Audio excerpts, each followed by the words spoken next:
बिस्मिल्लाहिर्रहमानिर्रहीम। अस्सलामुअलैकुम वरहमतुल्लाहि वबरकातुहू। कैसे हैं आप लोग? उम्मीद है कि आप अल्लाह के फजल करम से बिल्कुल खैरियत से होंगे और मैं माशाल्लाह अल्हम्दुलिल्लाह बिल्कुल ठीक ठाक हूँ। आज आप सोच रहे होंगे ये मैं कढ़ाई में रेत क्यों डाल कर बैठी हुई हूँ। तो ये मेरे पास छल्ली है। छल्ली के दाने मैंने घेर लिए हैं, यानी कि सारे दाने मैंने निकाल लिए हैं। तो जिस तरह हम देखते हैं बाज़ार में जाएं तो कभी वो रेडी वाला छल्ली भून रहा होता है रेत में, तो कुछ लोग नमक में भून रहे होते हैं। तो आज मैं उसी तरह छल्ली को भूनने वाली हूँ। तो ये भी एक ट्रिक है, तो बहुत सारे लोगों को नहीं पता होगी। तो हम यूट्यूबर या हम जो लोग, हमें जिन जिन चीज़ों का पता है, हमें चाहिए कि हम दूसरों तक उसको पहुँचाएँ उन चीज़ों को। तो ये छल्ली मैंने ले लिया है, तकरीबन 7 से 8 छल्लियाँ थी मेरे पास। इन सबको मैंने घेर लिया है। और इसके लिए सबसे पहला मेथड जो है वो ये है कि रेत को मैंने फुल गर्म कर लेना है।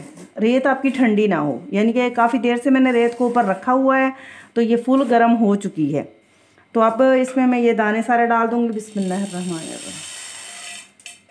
तो इसको तकरीबन 6 से 7-8 मिनट लग जाएंगे। मीडियम आग पर मैं इसको थोड़ा सा रखूँगी और ये आहिस्ता आहिस्ता इसमें ये ऐसे, मैं ये लकड़ी का चम्मच है मेरे पास, मैं ये हिलाती रहूँगी तो ये बहुत अच्छे तकरीबन भुन जाएंगे।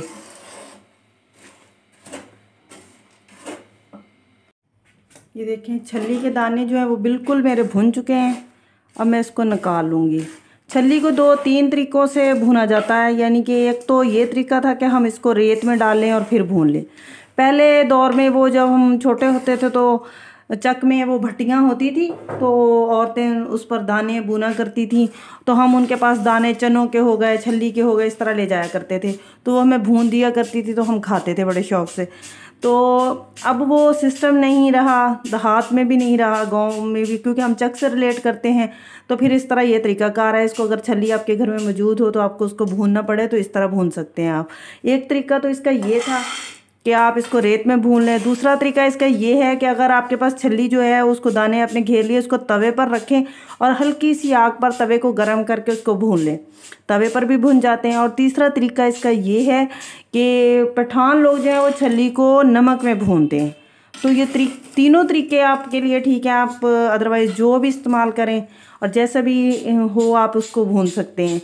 और छल्ली जो है ये 2000 रुपये मन है आजकल, तो काफ़ी एक्सपेंसिव है। तो अपने बच्चों को छल्ली खाने को दिया करें, ख़ास तौर पर वो बच्चे जिनके दांत निकलने वाले हैं। आजकल दांतों का इशू जो है वो बच्चों के साथ बहुत आ रहा है, क्योंकि पहले दूध के दांत अभी टूटे नहीं होते और साथ में ही वो एक जुड़वा सा दांत निकल आता है। तो ये अमूमन बहुत से बच्चों के साथ ऐसा मसला है। तो ये पता क्यों है? क्योंकि पहले दौर में जब हम छोटे थे तो जब मतलब चक्कों में दुनिया रहती थी तो गन्ने वो खाते थे हम लोग, और फिर छलियाँ खाते थे, दाने चबाते थे। तो ये सारी एक्टिविटीज़ थी। ये बर्गर, शवरमाज और ये इस तरह की चीज़ें नहीं थी।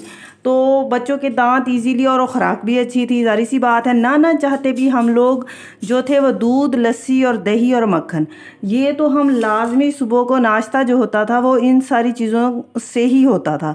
ना करते भी ये हम लोग खाते थे, ना करते भी हम खाते थे। तो यानी कि हमारी जो ग़िज़ा थी वो बहुत अच्छी थी। तो आजकल के बच्चे दूध तो मिलता नहीं है, अगर पीते, कुछ लोग पीते नहीं हैं।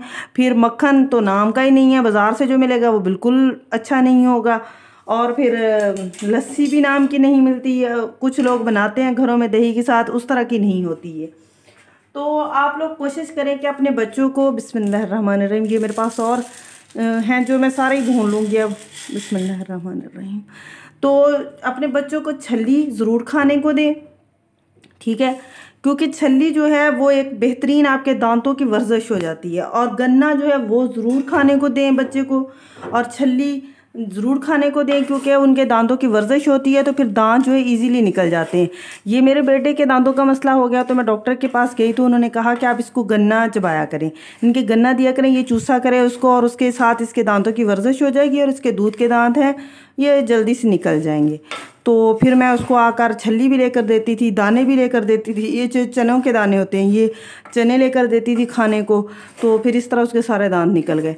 तो ये एक बेहतरीन ग़िज़ा है कि आप अपने बच्चों के ग़िज़ा में छल्ली को शामिल करें और गन्ने को शामिल करें अगर बच्चे चूसते हैं तो। लेकिन हमने तो उनको उल्टम पलटम चीज़ें दे दी हैं, तो जिसकी वजह से अब बच्चे बीमार भी रहते हैं और उनकी शवरमा बर्गर जिनकी वजह से उनके जो है मैदे वो भी कमज़ोर हो गए हैं। तो बस गलतियां तो हमारी ही हैं, अब भुगतना भी हमें ही है।